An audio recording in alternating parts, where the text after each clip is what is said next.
आज मैं एक आपको सच्ची कहानी सुनाने जा रहा हूँ।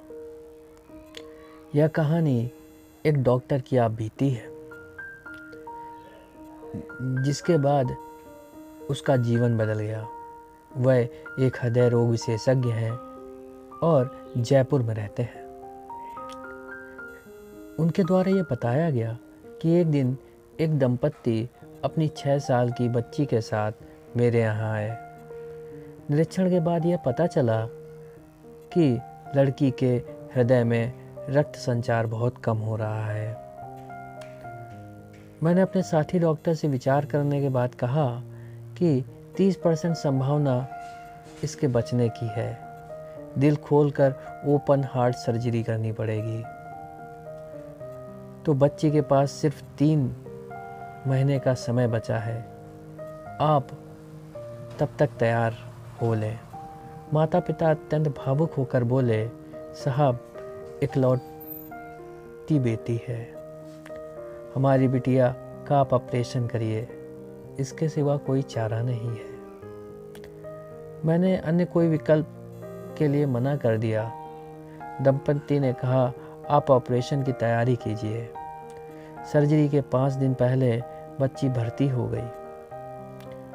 बच्ची मुझसे बहुत अधिक घुल मिल गई थी, बहुत प्यारी बातें करती थी। उसकी माँ को प्रार्थना में अटूट विश्वास था। वह ईश्वर पर बहुत विश्वास करती थी। वह सुबह शाम अपनी बच्ची से कहती, घबराना मत, भगवान बच्चों के हृदय में रहते हैं। वह तुम भी और तुम्हारे हृदय में भी रहते हैं। वह तुम्हें कुछ नहीं होने देंगे और वह हमेशा तुम्हारे साथ हैं। बच्ची भी अपनी माँ की बातें सुनकर मुस्कुराने लगती।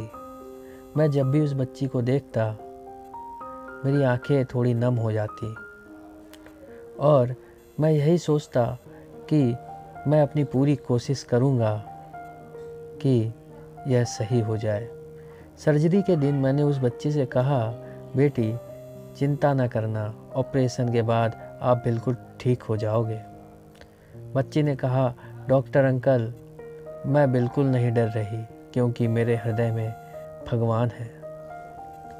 ऐसा मम्मी बोलती हैं, पर आप जब मेरा हार्ट ओपन करोगे ना, तो देखना कि भगवान कैसे दिखते हैं। मैं उसकी बातों को सुनकर मुस्कुरा उठा। ऑपरेशन के दौरान पता चला कि कुछ नहीं हो सकता, बच्ची को बचाना असंभव है।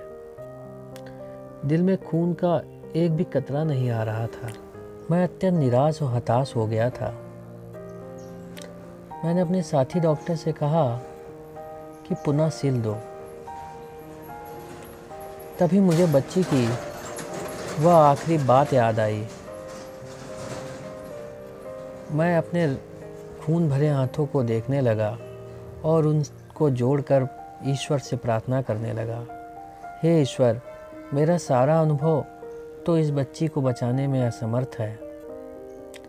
यदि आप इसके हृदय में रहते हैं तो आप कुछ करिए ना। मेरी आंखों से आंसू टपक रहे थे। शायद ये मेरी अश्रु प्रार्थना थी और उसे ईश्वर ने पूर्ण कर दी। इसी बीच मेरे जूनियर डॉक्टर ने मुझे कोनी मारी। मैं चमत्कार में विश्वास नहीं करता था, पर मैं देखकर स्तब्ध रह गया। बच्ची का हृदय चलने लगा था। 60 साल में पहली बार मैंने यह देखा था। मैं सोच भी नहीं सकता था कि ऑपरेशन सफल हो गया है। मेरा जीवन तब से बदल गया। होश में आने के बाद मैंने बच्ची से कहा, बेटा, हृदय में भगवान दिखे तो नहीं, पर अनुभव हो गया कि वह तुम्हारे हृदय में हर पल रहते हैं। इस घटना के बाद मैं जब भी ऑपरेशन थिएटर में जाता हूँ तो प्रार्थना का नियम नहीं भूलता। और मैं बस यही कहना चाहता हूँ कि आप सभी अपने बच्चों को संस्कार दीजिए कि वह प्रार्थना करें, जिसमें बहुत शक्ति है, जो शायद हम डॉक्टरों और हमसे भी ऊपर है। धन्यवाद दोस्तों। बताएं कि कहानी कैसी लगी, कमेंट करके अपनी राय दें और चैनल को सब्सक्राइब करना बिल्कुल मत भूलिएगा।